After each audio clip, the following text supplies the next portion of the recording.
Good morning. It is Sunday.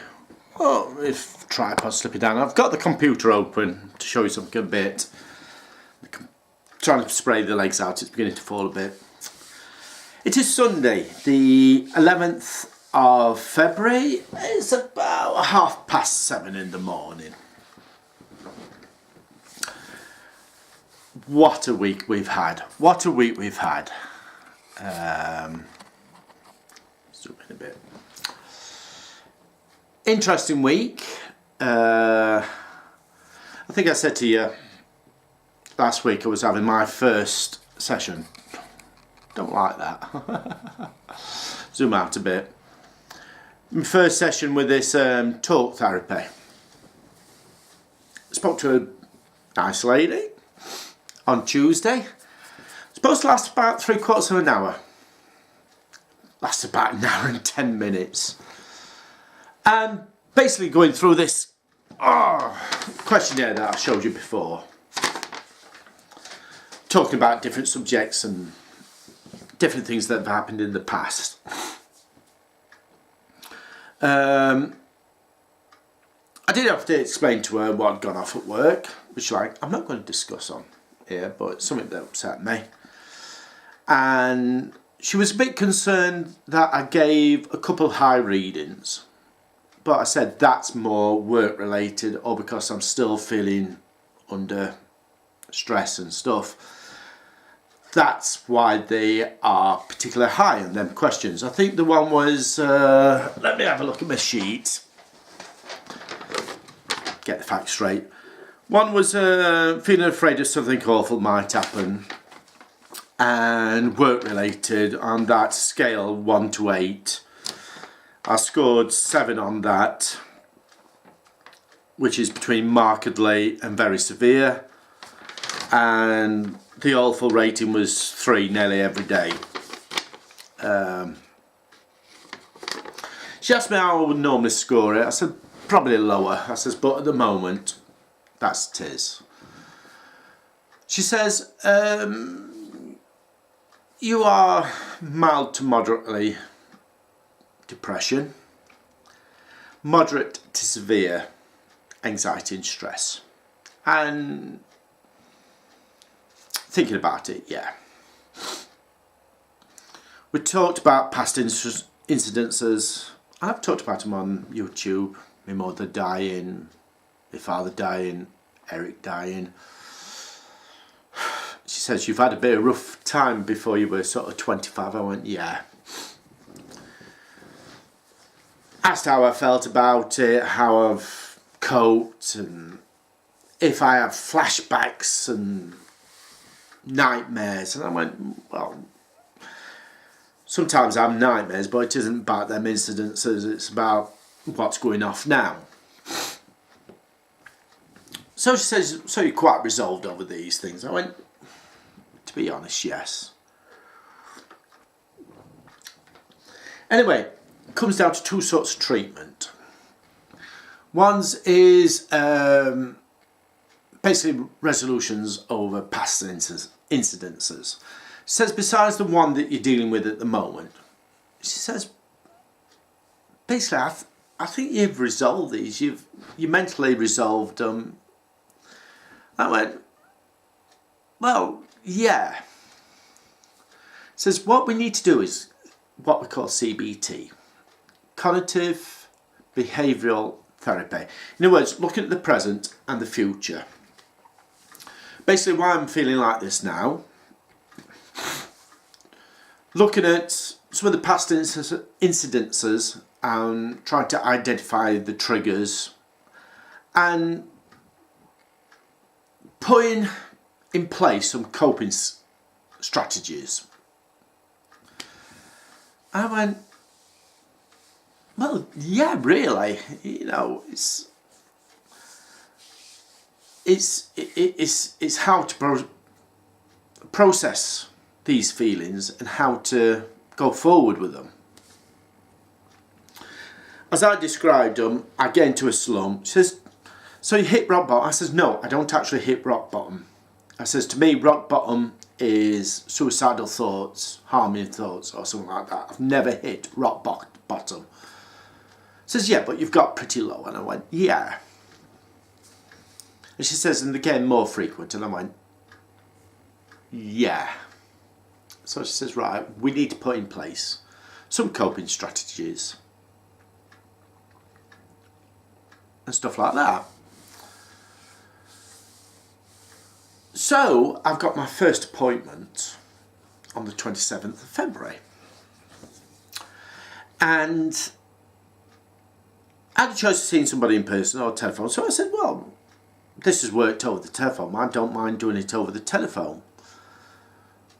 I says, if you ever want to see me, then obviously I'll have to attend an appointment. She says, well, yeah, fair enough. Well, we'll see how it goes over the telephone. So I said, fine.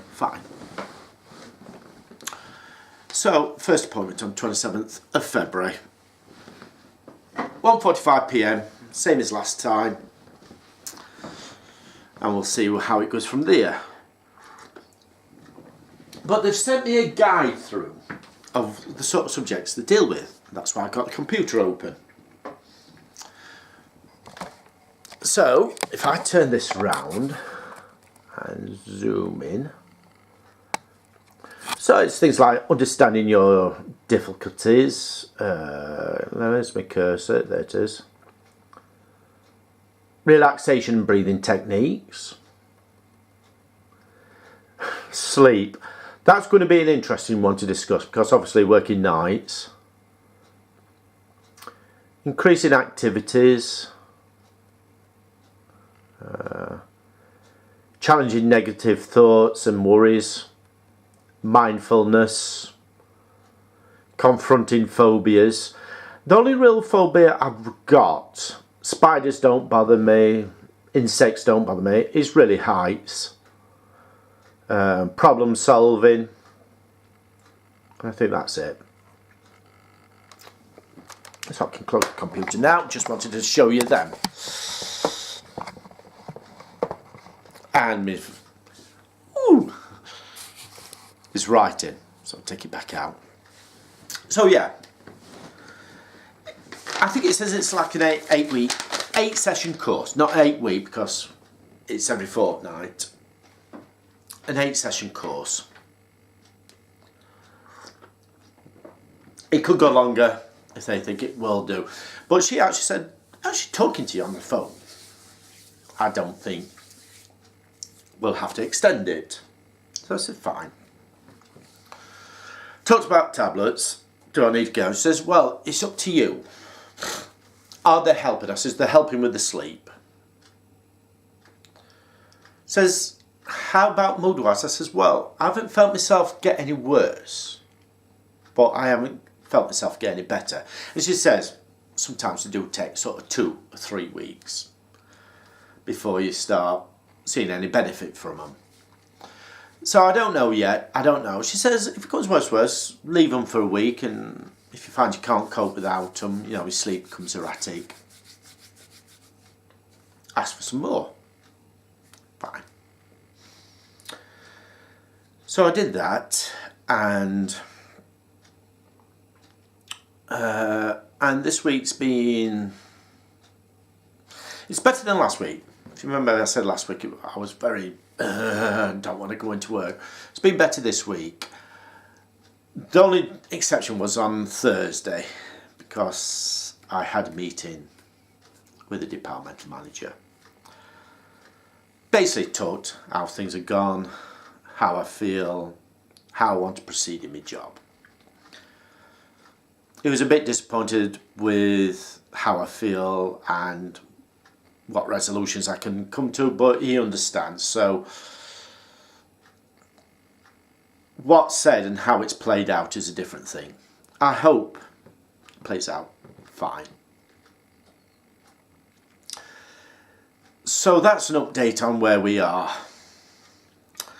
The only other interesting thing is I've been buying a few DVDs.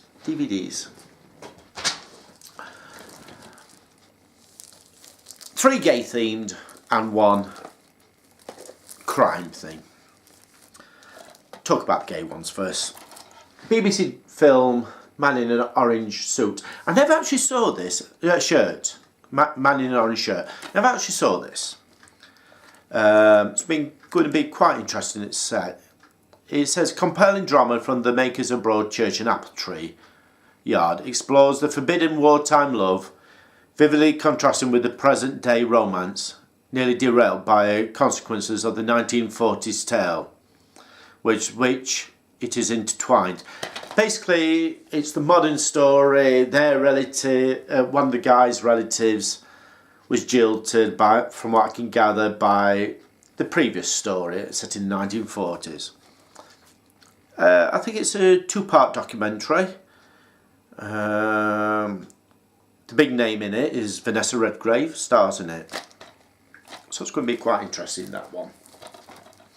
The next 2 are based on true stories. The first one is called Prayers for Bobby. And starring Sigourney Weaver. It's basically a true story. A mother torn between her loyalties of church compared to her son. From what I can gather, she rejects her son and he commits suicide. And it's the after effects of that. The other one is called A Normal Heart, and I can't remember much about it. And I can't tell you much about it because if I zoom into the back there, you will see the cover is a French DVD. Now there is a DVD inside. Let's see if that's in English. It stars Mark Ruffalo and Mark Ruffalo, famous actor. I wonder if the inside is in English. We will find out when I can get into it. I don't think it's so difficult to get into these DVDs.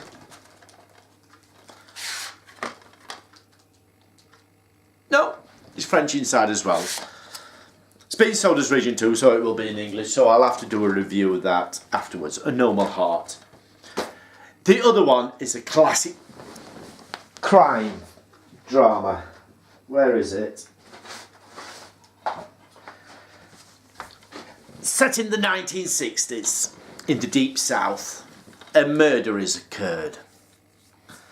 And the police detective orders one of his detectives to go and search for vagrants or homeless people or people travelling through. And it comes onto this station. And there, waiting in the waiting room for the next train, is a man, or African American man. So he arrests him because he's got money on him. So obviously he's stolen the money from the murder victim. And he's took back to the police station. And the chief police officer is there, the sheriff, questioning him, asking him how can you come with this so much money? And he says, I earned this money. And he says, how can you earn such money, a boy like you? And he says, because I am a police officer. The sheriff is Rod Steiger. The African American police officer is Sidney Poitier. And it's the classic film In the Heat of the Night, with Sidney Poitier playing the character Virgil Tibbs. Because one of the classic lines in this is the police sheriff has said, and what do they call you, Virgil, in Philadelphia? And Sidney Poitier turns around, they call me Mr. Tibbs. It's a brilliant film. Lots, obviously dealing with racism in the Deep South at that time, and in some respects reverse racism. Because Sidney Poitier wants the murderer to be this wealthy landowner who's objecting to this factory being built. There's a classic scene in it where he's questioning him and the white bloke slaps Sidney Poitier across the face, and Sidney Poitier picks up his hand and whacks him across the face. The classic line from the white bloke is, You know, at one time, boy, I could have had you shot for doing that. Anybody that has never, ever, ever seen it, it is a film to watch in the heat of the night. And I have watched it. Came home, it came Thursday. Came Thursday tea time. Just as we were going out to work, actually. It came Thursday, and I watched it Friday morning. Brilliant film. Brilliant film. Besides that, nothing much happened. It's been bed and work. I'm still nervous about going into work. I went in, last as I had a meeting with the boss Thursday. I felt fine going into work, but as soon as I heard him, my stomach started churning. That feeling. Told him how, like I said, I told him how I felt, how I wanted to proceed in my job. And he's accepted it, but we'll see. I will keep you informed. This morning, finished on time, reasonable time. Came home, had a shower, had a shave. I was ready for a shave. Well, it's a quick shave. It's not a very good shave I've had, but it's a quick shave. Put some washing on. In fact, by the sounds of it, it's finished. So it'll be time to go down to the shop, do a bit of shopping, pick something up for tea. Don't know what I'm having for tea yet. And then it'll be in bed for a few hours before getting up this afternoon. And who knows what will happen this afternoon tonight. Besides that, nothing to report. Nothing to report. Been looking around for other jobs. I've sent a couple of applications off, don't know. Not really jobs I'm interested in, but it's something. Right now, don't know how long this has been. About quarter now, 20 minutes. So we will speak anon. Bye for now.